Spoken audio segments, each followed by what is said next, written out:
आधुनिक भारत की कल्पना एक ऐसे महापुरुष के बिना अधूरी है जिसने देश के नक्शे को अपने हाथों से बुना। वह थे सरदार वल्लभ भाई पटेल। उनका जीवन एक कहानी है सादगी से उठे एक व्यक्ति के, जिसने राष्ट्र के लिए लौह पुरुष का रूप ले लिया। वल्लभ भाई पटेल का जन्म 31 अक्टूबर 1875 को गुजरात के एक किसान परिवार में हुआ। उन्होंने कानून की शिक्षा प्राप्त की और एक सफल बैरिस्टर के रूप में अपना करियर शुरू किया। हालांकि महात्मा गांधी के संपर्क में आने के बाद उन्होंने अपनी आरामदायक वकालत छोड़कर खुद को पूर्ण रूप से राष्ट्रीय स्वतंत्रता संग्राम के लिए समर्पित कर दिया। उनका राजनीतिक करियर जमीनी स्तर से शुरू हुआ। 1918 का खेड़ा सत्याग्रह और 1928 का बारडोली सत्याग्रह उनके नेतृत्व क्षमता के निर्णायक मोड़ बने। बारडोली के किसानों के अधिकारों के लिए उन्होंने जिस अडिग संकल्प का प्रदर्शन किया, उसी के बाद वहां की महिलाओं ने उन्हें सरदार की उपाधि दी। सरदार का तात्पर्य नेता से होता है। यहीं से एक वकील, एक जननेता और अंततः एक राष्ट्र निर्माता का उदय हुआ। आधुनिक भारत का निर्माण एकीकरण का असंभव कार्य जो सरदार वल्लभ भाई पटेल ने किया।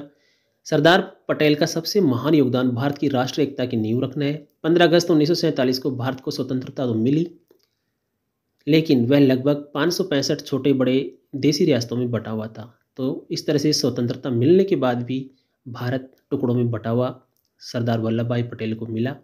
इन रियासतों को भारतीय संघ में शामिल करना एक असंभव लगने वाला कार्य था, जिसे पटेल ने अपने हाथों में लिया।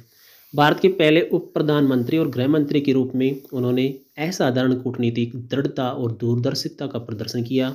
उन्होंने रियासतों के शासकों को समझा बुझाकर, उन्हें प्रिवी पर्स जैसे प्रावधानों का आश्वासन देकर और अंततः विलय पत्र पर हस्ताक्षर करवाकर भारतीय संघ का निर्माण किया।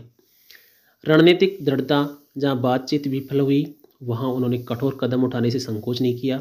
जूनागढ़ को जनमत संग्रह से और हैदराबाद को ऑपरेशन पोलो के माध्यम से भारत में मिलाया गया।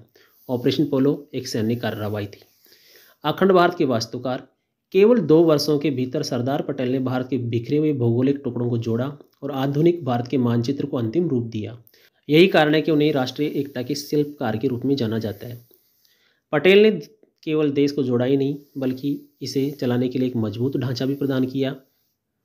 अखिल भारतीय सेवाओं का जनक, उन्होंने अखिल भारतीय सेवाओं को देश के लिए इस्पात ढांचा कहा। उन्होंने नौकरशाही की दक्षता और निष्पक्षता पर जोर दिया, जो आज भी भारत की प्रशासनिक स्थिरता का आधार है।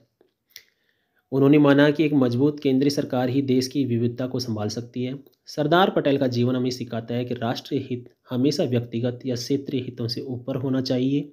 उनकी विरासत, जिसे स्टैच्यू ऑफ यूनिटी के रूप में दर्शाया गया है, हमें राष्ट्र की एकता और अखंडता के प्रति हमेशा सजग रहने की प्रेरणा देती है।